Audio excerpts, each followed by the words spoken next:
Hello, everybody, and welcome to a very special Tricom here we've got going on today. I am Not As Fan on my Sports Gaming Universe channel, and I've got some special friends with me. I've got MrHurriicane, How's it going, everybody?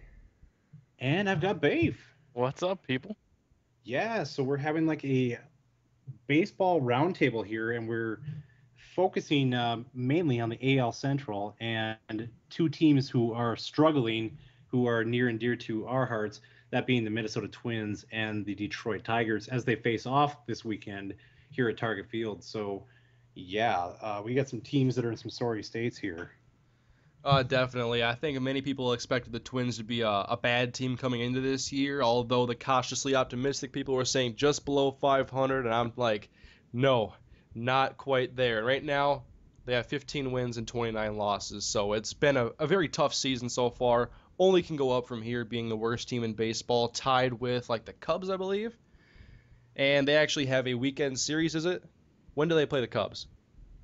We play the Cubs right at the start of June here, and yes, it is a weekend series. It's probably the only series that has tickets that are in demand here at Target Field this year, at least for the foreseeable future. All right, Babe, give us a quick breakdown of the Tigers season thus far. It's been very disappointing, and the biggest reason is they were expected to just blow away this division and easily win. It's been complete disappointment after signing Prince Fielder to such a lucrative contract, and Been there, done that with our first baseman, or our catcher, actually, my bad. Both. Yeah, he plays both, so that's why I was mixed up. so it's been disappointing. And the big thing too is, last year everybody compares to last year because we have basically the same roster as last year, besides Prince Fielder, obviously. But a lot of our players had career years last year, which now look like the career year for them because you had Johnny Peralta, you had Alex Avila, both having just monster years last season, and this year very, very, very opposite of what they did last year. So, what do you think? How bad do you think the Tigers miss Victor Martinez? Do you think that was a big injury to have to withstand? Yeah, absolutely. If you look at the team batting average when there's men in scoring position, it's got to be one of the worst in all baseball, I would assume. Victor Martinez led the league in batting average with runners in scoring position. I think he was batting over 400 with men on base, which is amazing. And they're just not getting runs home. If you look at the Cleveland series that they just got swept by Cleveland, they left over 30 men on base in 3 games. You just can't do that and win. Yeah, exactly. Yeah. The Twins have their fair share of issues when it comes to runners in scoring position. It seems that most of the games where they've actually scored some runs, and when I consider the Twins scoring runs, I'm talking 5 or more. Because I'm not expecting a lot of offense from this type of team. They've always been a small ball, but now they have a little bit of power. When that can get alive, they eventually can get, some of those 6, 7, 8 run games. And it's been guys like Willingham and actually Ryan DOUMIT, who's been a pleasant surprise compared to the rest of the squad this year, as far as having a bigger impact on the field. Yeah, and Willingham's falling off a little bit here. He started so hot, and yeah, DOUMIT has been a very great surprise. And unfortunately, I just didn't see us. I knew we'd have problems with the pitching, but I didn't think we'd be this far into the AAA roster at this point in the season, like we were last year because of injuries. This is just more because of performance. Oh, And it's exactly. really, really disheartening. I mean, when you go out and get Jason Marquis, we probably did not expect a ton of them. He was likely going to be the number 2 or 3 guy in the rotation, given his experience and what he's been able to do in the past. And just we don't have the starting pitching. And right now, our 2 best pitchers, were they even in spring training? I seriously doubt it. Diamond might have been because he had a little bit of experience last year here, but no. I mean, these are guys that you did not at all expect to be pitching right now, and the guys who were the regulars, your Lirianos. I mean, you can't even get them out there in bullpen roles right now just because he's struggling so badly. Yeah, at least I think the relief pitching has at least been enough to make the Twins have 15 wins without the relief pitching. I mean, Jeff Gray's had a good year. I like Glenn Perkins. Matt Capps is always a flip of a coin. Not saying he's solid. That's not good, but I think at least this year, getting to watch some of the young talent is at least fun to do. Like, I'll still watch a team even though they lose. I'll stop watching if the team itself is disinterested, but that's never been really Gardenhire Twins baseball, so I don't see that happening. But do you think there's going to be anything to shake this team up come the trade deadline, or anything going to go so we can get some prospects? There's some guys that could be on the block.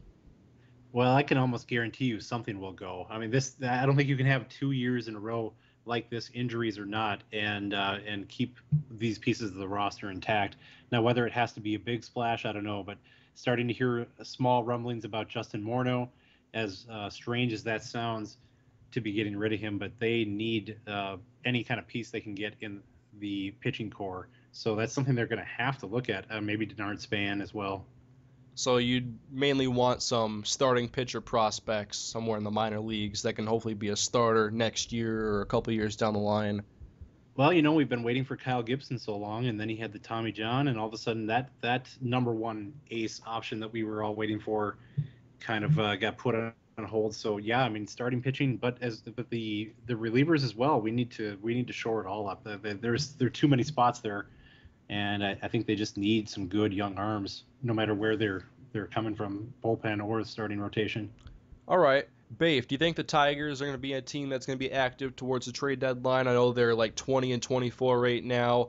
Do you think they're just going to wait it out and wait for Miguel Cabrera and Prince Fielder to carry this team and for some other guys to step up, or is there a trade that needs to happen? I can almost guarantee that they're going to do whatever they can to bring another bat into the lineup. To me, I think the Prince Fielder signing was a mistake. They had too many holes in the lineup as it was when they signed Fielder. I would have rather see that $200 million spread out over 2 players or so.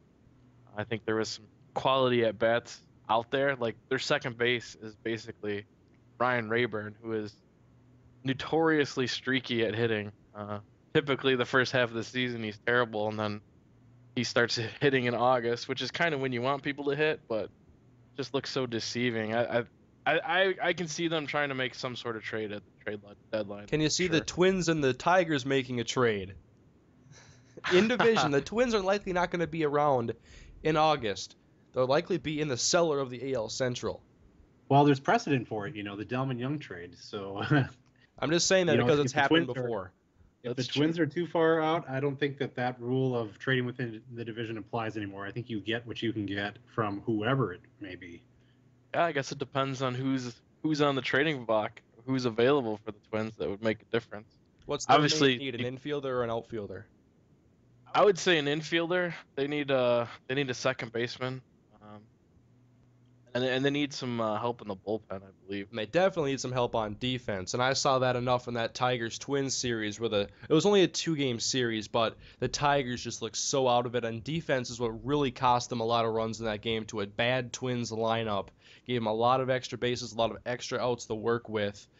And, I mean, defense can mean a lot in baseball. I mean, the Twins went out and got Jamie Carroll this offseason, and although he's 38 years old, he's playing phenomenal defense, the way you expect Twins defenders to play. Even though he's hitting 220, he's still been a pretty good guy in the lineup because he can still play good defense. Well, and that's the Twins' way, though. You go and get the guys on the cheap who can play the defense because you can't afford the sluggers and you can't afford the number one arms. So can't afford or don't feel like trying to afford. Well, I just heard Babe say $200 million. You wish you could spread that out better. Well, I wish I'd have the extra $100 million to play with. We won't go above $100 million, even with a brand new ballpark. To me, that's being a little too frugal if you want to actually play some ball and within the division, but that's just always been the mindset, and I think we got to break out of that. Well, it's worked for the Twins in the past. I mean, you guys never really had a huge payroll, and you've kind of owned the division the last 10 to 12 years, haven't you? That's true. It's kind of been that way. You kind of see the shift going now. I mean, I think we're going to be rebuilding before we're up on top once again here. It's going to be a few years out. So I don't know.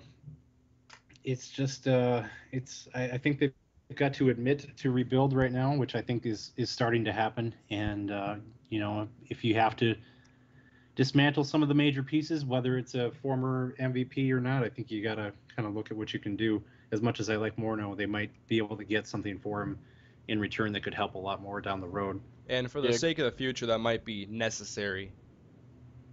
Yeah, definitely. You're tied up with Mauer, whether you want him or not. you've got that contract, and he's the hometown boy. And boy, I'd like to see that average get up closer to 300 again. I just don't know what is going on with Joe Mauer. So going back to the defense side, Detroit, obviously everybody knew how bad Detroit's defense was going to be. Surprisingly, though, Cabrera hasn't done all that bad at third base. That was what a lot of Tigers fans were worried about, is moving Cabrera to third base. It's actually worked out pretty well. Yeah, and I saw some issues with Prince Fielder at first base. I don't know how many errors he's made overall, but definitely defense is where they got to get shored up. But I'm not sure like how well they are doing as far as scoring runs. I know you've talked about their lineup struggling and not doing what was expected with Prince Fielder and Miguel Cabrera in the same lineup. But I mean, you can't always count on two guys. I mean, the Twins have been trying to count on Mauer and Morneau, and those two guys have obviously had injury problems and then production problems. So that's obviously why it's important to have a well-rounded roster and not just bank on one player being good, because even though Joe Mauer, I mean, honestly, I've heard about this on the radio, you had to give him the contract. You couldn't let Joe Mauer leave, and so talking about his salary is kind of irrelevant because it doesn't offer a solution in any way because he has a no-trade clause. You're stuck with him. And that's where you got to look at other parts of the team and looking at what you can get as far as prospects go through a trade and developing through your minor league system, hopefully getting some starting pitching and some quality players that are young. Definitely. Yeah, it's the Mauer deal's done. You know, you saved him from going to a major market. You know, he came here at possibly a discount. You know, it's hard enough to believe that might be a discount, but that's the case, and so that's in the books. So work around it and do the best you can. Now, Bafe, where do you expect the Tigers to be at the end of the year? Being a Tigers fan, where do you think they're going to be? I expect them to be in the talks for the AL Central division, obviously. I'm not sure if the Indians can hold it for that long or the White Sox keep up what they're doing. Well, this year, this same time last year, I think the Tigers were 7 or 8 games back from the Indians as well. So there's certainly precedence there that they can come back. It's just gonna be difficult until they can start hitting the ball, and hopefully the guys like I mentioned before, like the Peraltas and the Alex Avilas, finally start hitting the ball how they did last year. That could really help. And obviously the bullpen. It's funny because last year Jose Valverde was perfect in save opportunities, and this year it seems like he's only had 1 or 2 saves all year. So it's like all these little things are just adding up to the Tigers not doing very well right now. All right, well, majority of this commentary has been negative thus far, but let's try to focus now on the bright spots with the team. We'll start off with the Twins. Who are your main bright spots? Give me like 2 or 3 names, not as fan. I'm going to go Brian Dozier is the first one here. The stats, you know, with the 260 average don't show you a whole lot, 2 homers, but they've been fairly clutch hits at times, and he's showing some signs for the future there in the middle infield. So that would be one I look at. I also am liking what I see from Scott Diamond pitching, obviously, as he kind of came in at a time where nobody was getting anyone out, and he actually strung together 2 great starts, not allowing a run. So those are the 2 that pop out right away. As far as not as rookies, obviously I've liked how Willingham has played, and that's been a great addition. Now hopefully they can keep him around and get some other bats going around him. Yeah, one thing I want to see more of is I want to see Ben Revere get some more playing time, because he spent some time in Rochester this year with Eric Komatsu being claimed on waivers. Now, we've seen Komatsu. He's like a 220 hitter. He's still pretty unpolished. I've seen him hit a couple of balls pretty well, but not a whole lot from him. So I like Revere a lot, and I want to see him get to play a little bit more, and especially if they are going to trade Span, I would obviously expect Revere to be the starting center fielder. But otherwise, I would look at Ryan Doumit. I didn't really think he was going to be a whole lot coming into this year, and he kind of did start off slow. But he's been showing off the power. I mean, only 5 home runs. That's kind of power when you're talking about the Twins. They're not going to hit for a lot of power all the time.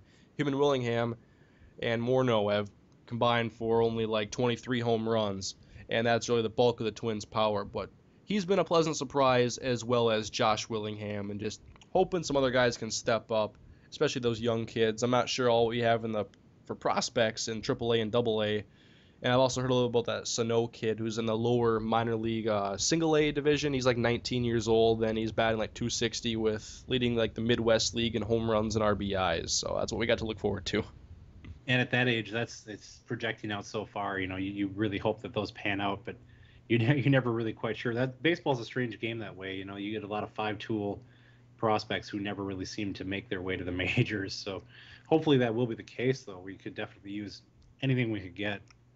All right, Bafe, and what do you got for positives on the Detroit Tigers? Minus Justin Verlander, that's a given. Yeah, positives is they're selling tickets. That's good, right? Oh, yeah. I mean, the Cleveland Indians are having Definitely. trouble selling tickets to their stadium, and they're in first place. Exactly. Ask Tampa how ticket sales are. So I got 3 names. The first one is Austin Jackson. Unfortunately, he's injured right now, but the way he started off this season, it's really why the Tigers started off 9-3, swept the Boston Red Sox right off the gate.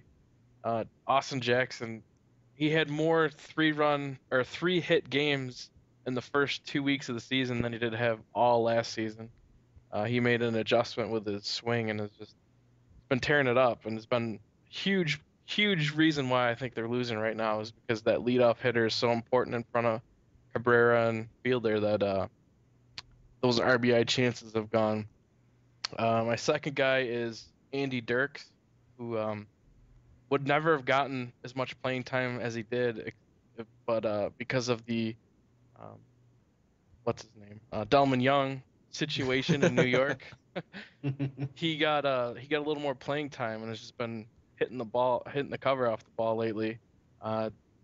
Brennan Bosch wasn't doing very well batting in the second hole, so they moved him back and moved Andy Dirks up, and he's just been lighting it up ever since. So he's a really bright spot. He's a young kid, so hopefully he can continue. And I You like never know Austin with those Jackson guys. a lot. He's a very good center fielder. I like players like him. I mean, you lost Curtis Granderson a couple of years ago, so it's nice to have a guy already filling that void. Yeah, and he hits a lot more for average than what Granderson did. Granderson wasn't a leadoff guy, and that's where they put him at. And the Tigers, I think that really hurt him here. But he also couldn't hit left-handers, and then he goes to New York and he smacks the ball off of left-handers like no one's business. So I don't know what that's all about.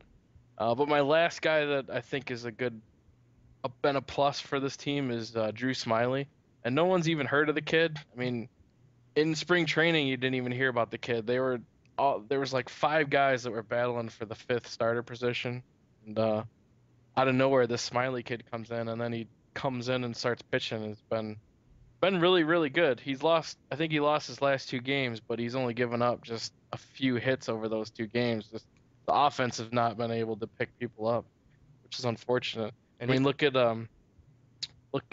what's his name, Fister. He's been lights out. I think he's got like a 1.4 ERA, and hasn't won a game yet.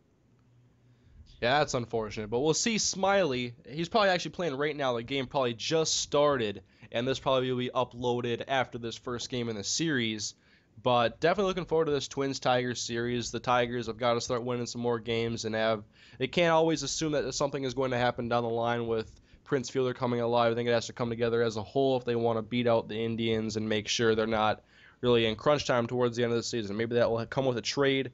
By the way, I think this has been a fun commentary. I'll have to do something like this pretty soon again, talking about more baseball stuff. We got a good Tricom crew right here, so I'll let you guys. I say we check in and again right around the trade deadline maybe, and make sure we can update what's going on there with those talks. Okay, that sounds good. Absolutely. All right, Natus fan, you can take this home. All right. Well, this has been a great Tricom, as Hurricane said. Thank you both to Mr. Hurricane and to Bafe for joining me today. This will be on all 3 of our channels, and I hope you do check us all out. We'll put links in the descriptions here, and just hope you continue to enjoy the baseball that we all like to bring on our channels. There's a lot more where this comes from, so hopefully you'll join us for this and all of our Road to the Show actions, all those other good baseball videos all summer long. And we'll talk to you soon, guys. Thanks for joining us.